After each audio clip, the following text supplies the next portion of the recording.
हम सब के बीच में विशेष रूप से उपस्थित और सम्मान के योग्य विश्व की सबसे बड़ी राजनीतिक पार्टी के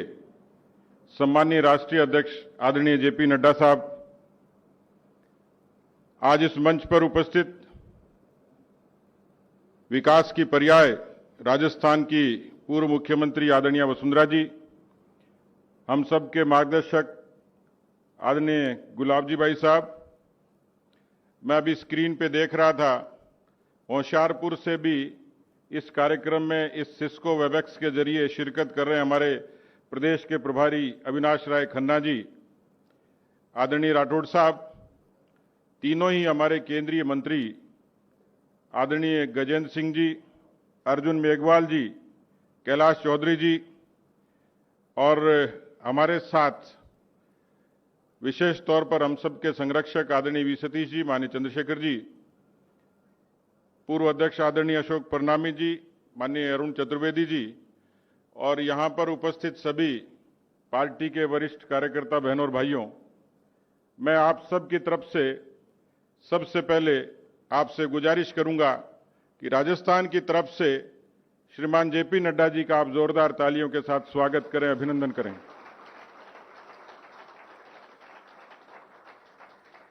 हम सब जानते हैं कि विश्व के सबसे बड़े राजनीतिक संगठन के, दुनिया के सबसे बड़े लोकतंत्र के राष्ट्रीय अध्यक्ष बनना निश्चित रूप से एक स्टूडेंट एक्टिविस्ट के जरिए और दुनिया के सबसे बड़े छात्र संगठन अखिल भारतीय विद्यार्थी परिषद से, जिन्होंने अपने छात्र राजनीति की शुरुआत की, और मुझे अच्छे तरीके से ध्यान है कि आप जब 1993 में भारतीय जनता युवा मोर्चे के राष्ट्रीय अध्यक्ष थे और राजस्थान में उस समय राजनीतिक रूप से परिवर्तन की शुरुआत हो चुकी थी और आपने, नड्डा जी ने पूरे देश में युवा मोर्चे के अध्यक्ष के नाते जनादेश यात्रा की शुरुआत करी थी। बहुत सारे लोग साक्षी हैं कि राजस्थान के इतिहास की नौजवानों की सबसे बड़ी रैली कोटा में संबोधित करने का सौभाग्य मिला। नड्डा जी ने हमें ऐसी ऊर्जा दी कि भारतीय जनता युवा मोर्चे ने देश में भी और प्रदेश में ऊंचाइयां छुई। आपका राजस्थान के साथ एक विशेष स्नेह रहता है और इसी नाते आज ये जो दूसरी बड़ी रैली है, इस रैली में वैसे तो बीकानेर और जोधपुर संभाग के कार्यकर्ता जुड़ेंगे, लेकिन मैं देख रहा हूं कि इतनी उत्सुकता थी कि हर जगह से कार्यकर्ता लिंक मांग रहे थे, किस तरीके से जुड़े इसकी चिंता कर रहे थे। तो मैं सबसे पहले हमारी आईटी की पूरी टीम को धन्यवाद दूंगा कि इस बार इन्होंने पूरे अच्छी तैयारी के साथ, और मेरा पूरा भरोसा है, पूरा विश्वास है कि 14 तारीख की हमारी रैली, क्योंकि पहली रैली थी और भारतीय जनता पार्टी ने देश में, दुनिया में सबसे बड़ी पार्टी होने का सौभाग्य तो पाया ही है, लेकिन दुनिया में सबसे बड़ी वर्चुअल रैली करने का गौरव भी प्राप्त किया है। बिहार की माननीय अमित शाह जी की रैली, वो दुनिया की सबसे बड़ी वर्चुअल रैली थी। और जो पहली रैली राजस्थान में 14 को हुई, 14 जून को, स्मृति ईरानी जी की, बहुत लोग जुड़े, 35 लाख तक का तो फिगर आया, लेकिन अभी तक जो कई लोगों ने टीवी के जरिए, सिटी केबल के जरिए, उसका फिगर आना अभी बाकी है। तो मुझे लगता है कि स्मृति जी की भी सभा 50 लाख से कम नहीं हुई होगी, लेकिन मैं आज आपको भरोसे के साथ कह सकता हूं कि आज जब पूरा फिगर आएगा तो राजस्थान के लगभग 1 करोड़ लोग नड्डा जी को सुन चुके होंगे और देख चुके होंगे। मैं इस मंच पर, हम सब जानते हैं कि लोकतंत्र ये भारत की ताकत है, लेकिन इस लोकतंत्र को ताकत भारत की सेना ने दी है। सीमाओं की रक्षा, आंतरिक सुरक्षा अपनी शहादत देके, और यही कारण है कि भारत दुनिया का वो अनूठा देश है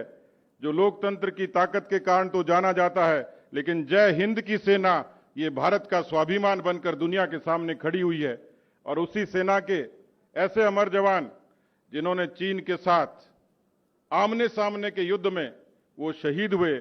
मैं आप सब की तरफ से, प्रदेश भारतीय जनता पार्टी की तरफ से उन सब शहीदों को नमन करता हूं, प्रणाम करता हूं।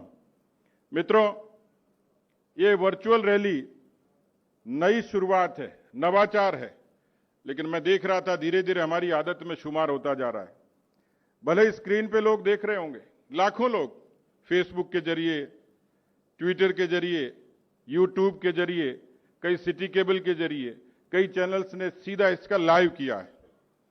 मैं समझता हूं कि कोरोना के बाद की बदलती कार्य पद्धति का एक नमूना है और उसी का नतीजा है कि भले ही कोरोना की एडवाइजरी के कारण, और इसके बारे में प्रधानमंत्री जी बार बार कहते हैं कि खतरा भी नहीं टला, चुनौती कम नहीं हुई है, इसलिए अपने चेहरे पर मास्क रखें, बार बार हाथ धोएं और 2 गज की दूरी बनाए रखें। ये हिदायत उन्होंने साफ तौर पर दी है। लेकिन कोरोना जैसी महामारी के कारण जो कार्य पद्धति बदली, तरीका बदला, क्योंकि हम सब लोग राजनीति के लोग हैं, भीड़ के आदी हैं, जिंदाबाद के आदी हैं, और एकदम से यदि सीधा किसी कोरोना ने कहीं आक्रमण किया तो मुझे लगता है कि राजनीतिक लोग सबसे ज्यादा शिकार हुए। क्योंकि अब जब निकलते हैं तो कई बार देखते हैं कि भले ही संकोच के साथ, लेकिन इतने सारे कार्यकर्ता इस रूप में आते हैं तो कई बार डर लगता है। तो मुझे लगता है कि उसकी अनुपालना जरूरी है, लेकिन उसका तरीका यही है कि पार्टी का विचार नीचे तक चला जाए। तो मैं देख रहा था पिछली बार भी बहुत सुदूर जैसलमेर में भी, डूंगरपुर में भी आदिवासी कार्यकर्ता भी जुगाड़ करके इस रैली को देख रहा था। और हमने जब ये शुरुआत करी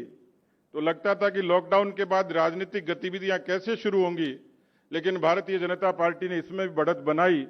दूसरे दल जब सोकर उठेंगे तो मुझे लगता है कि हम लोग इस डिजिटल प्लेटफॉर्म को अच्छे से उपयोग करके एकाधिकार कर चुके होंगे, क्योंकि इसकी शुरुआत बिहार की उस जन जागरण रैली से हुई, उड़ीसा और बंगाल में हुई, मध्य प्रदेश के चुनाव इस तर्ज पर हो रहे हैं। तो मुझे लगता है कि हमने जब शुरुआत करी थी तो लगता था कि कैसे लोग जुड़ेंगे, पर मैं आज आपको कह सकता हूं कि लगभग इसी प्लेटफॉर्म से, इस वर्चुअल प्लेटफॉर्म से मैं 1.5 लाख लोगों से सीधा संवाद राजस्थान के कार्यकर्ताओं से कर पाया। ये भारतीय जनता पार्टी के इस नवाचार का और डिजिटल युग में अपने आप में बदलने का एक इतिहास और रिकॉर्ड हमने कायम किया है। मित्रों, मैं बहुत लंबी बात नहीं करूंगा, आज हमें राष्ट्रीय अध्यक्ष जी को सुनना है। अभी आदरणीय वसुंधरा जी हमारे बीच में अपनी बात रखेंगी, लेकिन हम सब जानते हैं कि आज जिस फॉरम में हमें लोगों ने देखा होगा तो कल्पना नहीं करी होगी कि जनसंघ के जमाने से ये भारतीय जनता पार्टी इस रूप में कभी खड़ी होगी। लेकिन मैं आज प्रणाम करता हूं ऐसे वीर पुरुष की, जिनकी शहादत के कारण भारतीय जनसंघ के एजेंडे को ताकत मिली। और आज यही कारण है कि उनकी आत्मा स्वर्ग में भी इस बात का आशीष देती होगी कि जो अभिनव शुरुआत की, जो संघर्ष किया, जो आंदोलन किया कश्मीर की घाटी में, ये भी भारत के और दुनिया के किसी राजनीतिक दल के इतिहास का हिस्सा है कि कोई राजनीतिक दल का व्यक्ति अपने दल के एजेंडे के लिए शहीद हो जाए। तो मैं डॉक्टर श्यामा प्रसाद मुखर्जी साहब को प्रणाम करता हूं, उनका अभिनंदन और उनका नमन और वंदन करता हूं। लेकिन मैं साथ ही आप सब की तरफ से अभिनंदन करता हूं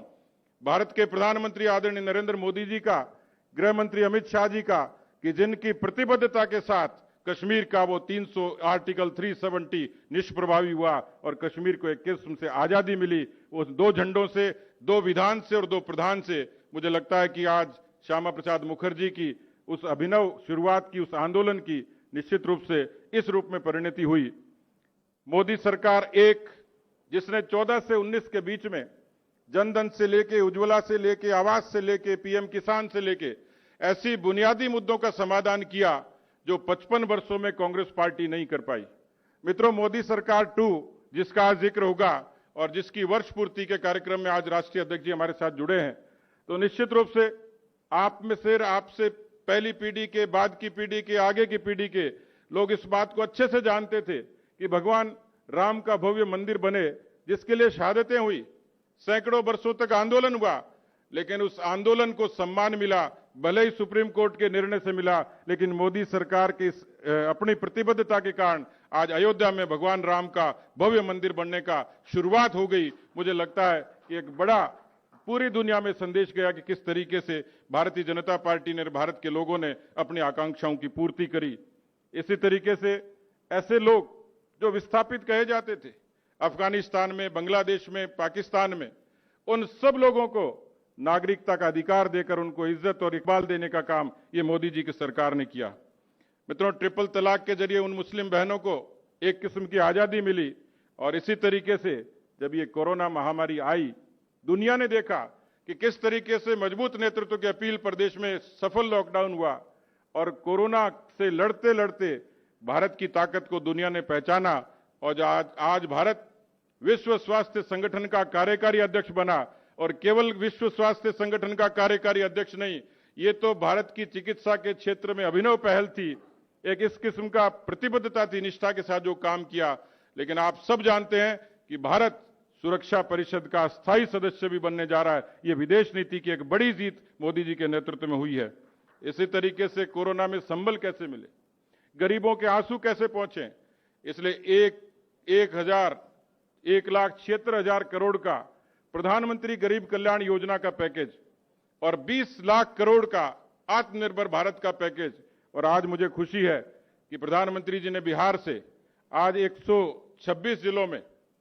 हिंदुस्तान के उन 25,000 प्रवासी श्रमिकों के लिए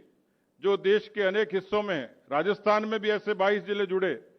और उन सब जिलों के उन प्रवासी मजदूरों के लिए 125 दिन के रोजगार की व्यवस्था ये प्रधानमंत्री जी ने आज गरीब कल्याण योजना के माध्यम से बिहार की धरती से करी है। राजस्थान की तरफ से भी मैं प्रधानमंत्री जी का धन्यवाद देता हूं कि आपने हमारे उन प्रवासी भाइयों की, प्रवासी मजदूरों की उन समस्याओं की पहचान करके राजस्थान को संबल और ताकत देने का काम किया है। मैं एक बार फिर से माननीय नड्डा साहब का बहुत बहुत अभिनंदन करता हूं। हमारी ये दूसरी रैली निश्चित रूप से आज बहुत लोग देख रहे होंगे, सुन रहे होंगे, और आज ये रैली जब इसका शाम को समापन होगा, जो फिगर्स आंकड़े आएंगे, मुझे पूरा भरोसा है कि जिस तरीके की हमारी आईटी की टीम ने तैयारी करी,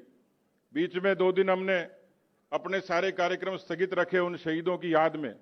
उनको श्रद्धांजलि अर्पित की, लेकिन इसके बावजूद भी कार्यकर्ताओं ने, आईटी की टीम ने, संगठन के नीचे तक के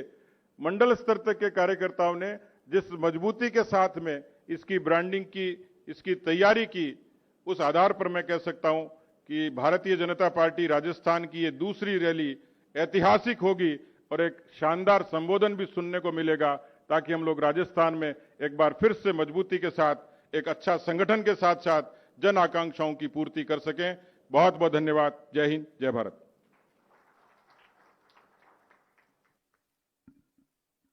बहुत बहुत धन्यवाद आदरणीय अध्यक्ष जी। भारत माता की, भारत माता की, बीजेपी जिंदाबाद। अब मैं बहुत आदर और सम्मान के साथ जिन्होंने राजस्थान की जनता को 10 साल तक अपने शासन में विकास के नए आयाम स्थापित किए, ऐसे यशस्वी पूर्व मुख्यमंत्री